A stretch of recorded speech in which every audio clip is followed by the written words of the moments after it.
নমস্কার, আমি সুমন্ত। দেখছেন এক নজরে 25। বিনিয়োগকারীদের মুখে হাসি ফুটিয়ে বুধবার 900 পয়েন্টের একটা লম্বা লাফ দিল সেন্সেক্স। পাল্লা দিয়ে বেড়েছে নিফটিও। বুধবার সকালে দালাল স্ট্রিটে মতিগতি দেখে বিশেষজ্ঞরা আশা করেছেন অতীতের রক্তক্ষরণ কাটিয়ে শেয়ার বাজারে এবার ভালো সময় আসবে।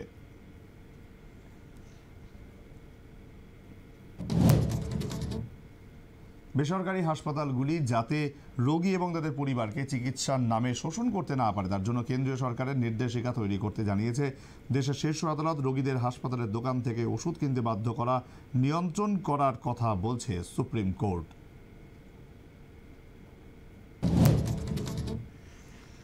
বোফোর্স কেলেঙ্কারির খাতা ফের খুলতে চলেছে কেন্দ্রীয় সরকার। 1986 সালের সেই অস্ত্র চুক্তি সংক্রান্ত তথ্য আমেরিকার কাছে চাইল কেন্দ্রীয় তদন্তকারী সংস্থা সিবিআই। লেটার অফ রগেটারি বা এলআর পাঠানো হলো আমেরিকাকে।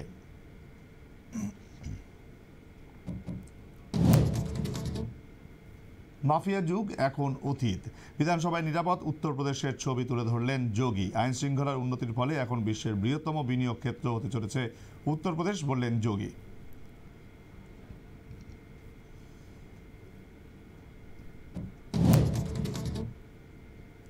অগস্তা ঘুষকাণ্ডের দুর্নীতি বিষয়ক সিবিআই মামলায় গত 18 ফেব্রুয়ারি মিশেলকে জামিন দিয়েছিল সুপ্রিম কোর্ট। মঙ্গলবার অগস্তা কাণ্ডে বেআইনি আর্থিক লেনদেনের ইডি মামলায় তার জামিনের আবেদন দিল্লি হাইকোর্টে মঞ্জুর হয়েছে। 6 বছর ধরে দিল্লির তিহার জেলে বন্দী মিশেলের মুক্তির পথ প্রশস্ত হলো।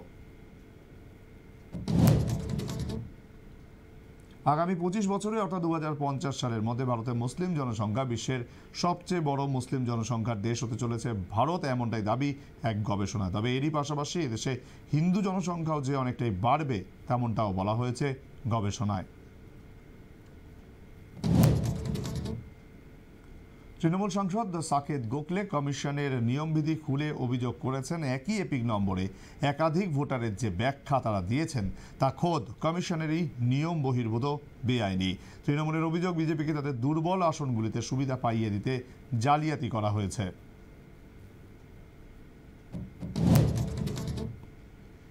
বিধানসভার বাজেট অধিবেশনে ফের সমাজবাদী পার্টিকে তুলোধনা করলেন যোগী আদিত্যনাথ। যোগীর দাবি, হিন্দুদের ঈশ্বর রাম কৃষ্ণ শিবের সমাজবাদী পার্টির আস্থা নেই।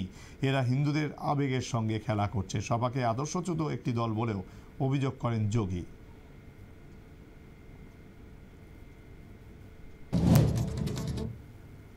সোমবার রাত থেকে পাক আফগান সীমান্তে তালিবানের সঙ্গে পাকিস্তানি সেনার দফায় দফায় গুলির লড়াই চলছে এখনো পর্যন্ত। খাইবার পাখতুনখোয়া প্রদেশে ওই সংঘর্ষে 4 জন জওয়ান নিহত হয়েছেন।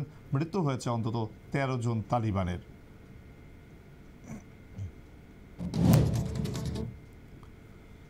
গত 2 বছরে গুজরাটে 286টি সিংহের মৃত্যু হয়েছে, যার মধ্যে 143টি সিংহ শাবক। 58টি সিংহের মৃত্যু আবার অস্বাভাবিক। গুজরাটের কংগ্রেস বিধায়ক শৈলেশ পারমারের প্রশ্নের জবাবে বনমন্ত্রী বুধবার বিধানসভায় এই তথ্য জানিয়েছেন। তিনি আরও জানিয়েছেন, গত 2 বছরে 456টি চিতাবাঘেরও মৃত্যু হয়েছে, তার মধ্যে অন্তত 140টি শাবক। ডোনাল্ড ট্রাম্পের শুল্ক নীতির কোপ থেকে বাদ পড়ল না ভারত। বুধবার আমেরিকার কংগ্রেসে যৌথ অধিবেশনে ডোনাল্ড ট্রাম্প স্পষ্ট জানিয়ে দিলেন, পারস্পরিক শুল্ক চাপানোর নীতি থেকে বাদ পড়ছে না ভারত। পাল্টা শুল্ক চাপানোর কথা ঘোষণা করে দিলেন তিনি।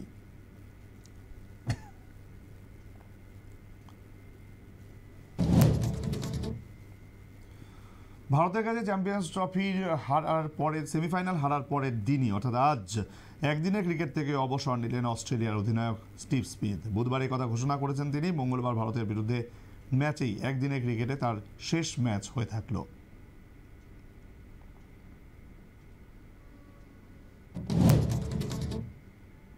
বালাসাহেব ঠাকুরের আনুকূল্যেই মুকুব হয়েছিল শাস্তি। বিস্ফোরক দাবি করলেন শত্রুঘ্ন সিনহা। পাশাপাশি আরও দাবি করেন পুরনো কথা মনে রাখেননি সঞ্জয়।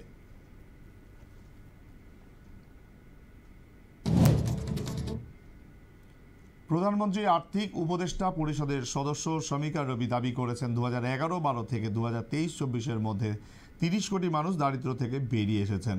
লোকসভা নির্বাচনে 3 মাস আগে প্রধানমন্ত্রী নরেন্দ্র মোদী দাবি করেছিলেন তার 10 বছরের রাজত্বে প্রায় 25 কোটি মানুষ দারিদ্রতা থেকে বেরিয়ে এসেছে।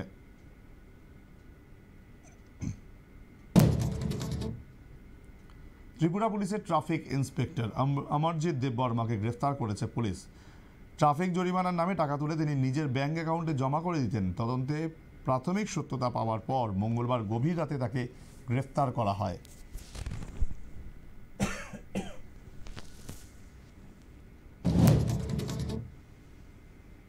ভারতে রেখেই প্রাক্তন প্রধানমন্ত্রী শেখ হাসিনার বিচার প্রক্রিয়া শুরু করে দেওয়া হবে বলে জানালেন বাংলাদেশের অন্তর্বর্তী সরকারের প্রধান উপদেষ্টা মোহাম্মদ ইউনূস। তিনি জানিয়েছেন, মানবতার বিরোধী অপরাধের অভিযোগ রয়েছে হাসিনার বিরুদ্ধে, আদালতের সম্মুখীন তাকে হতেই হবে।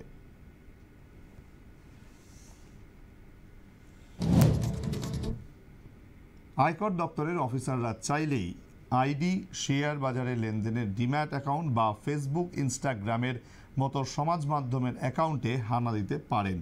নতুন আয়কর আইনে আয়কর দপ্তরের অফিসারদের এই ক্ষমতা দেওয়া হয়েছে।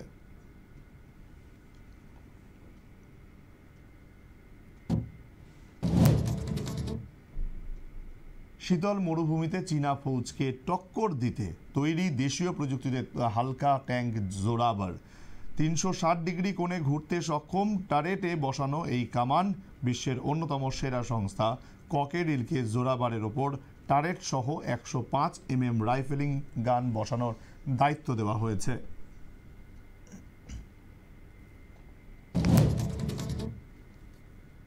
ব্রিটেন সফরে গিয়ে সেদেশের প্রধানমন্ত্রী কিয়ের স্টারমারের সঙ্গে আলোচনা করলেন বিদেশমন্ত্রী এস জয়শঙ্কর।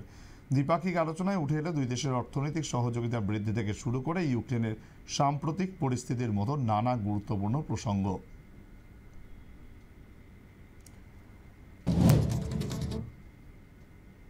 গ্রিনল্যান্ড আমেরিকার অন্তর্ভুক্ত হবেই, আবারও দাবি করলেন প্রেসিডেন্ট ডোনাল্ড ট্রাম্প।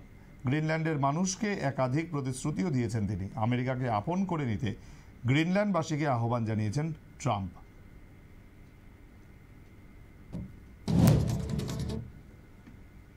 রাজস্থানে ভোট ব্যাংক গোছাতে বাড়মেরের জাঙ্গির সমাজ ভবনে আরএসএসের উদ্যোগে অনুষ্ঠিত হল শাশুড়ি পুত্রবধূ সম্মেলন, যেখানে মহিলারা এই বিশেষ সম্পর্কের গুরুত্বের দিকটি দিয়ে নিজের মত জানালেন।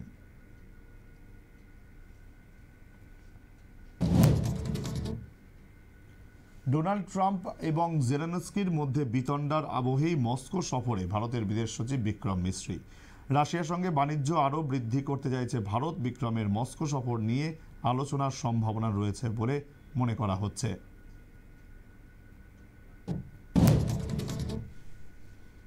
ভূমিকম্পে কেঁপে উঠল মণিপুর। রিক্টার স্কেলে কম্পনের মাত্রা 5.7। বুধবার দুপুরে পরপর দুটি ভূমিকম্পের জেরে রাজ্যের নানা এলাকায় বেশ কয়েকটি বাড়িতে ফাটল দেখা দেয়, তবে এখনও পর্যন্ত হতাহতের কোনো খবর নেই।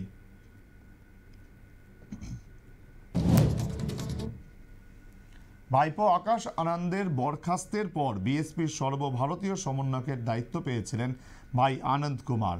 বুধবার মায়াবতী সেই পদ থেকে তাকে সরিয়ে দিলেন। বিএসপির সর্বভারতীয় সমন্বয়কের দায়িত্ব দেওয়া হয়েছে রণধীর বেনিওয়ালকে।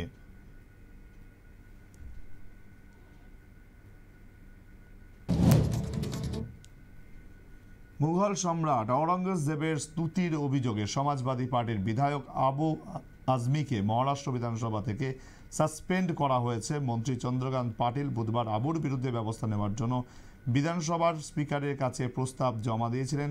সেই প্রস্তাব মেনে 26শে মার্চ পর্যন্ত তাকে সাসপেন্ড করা হয়েছে।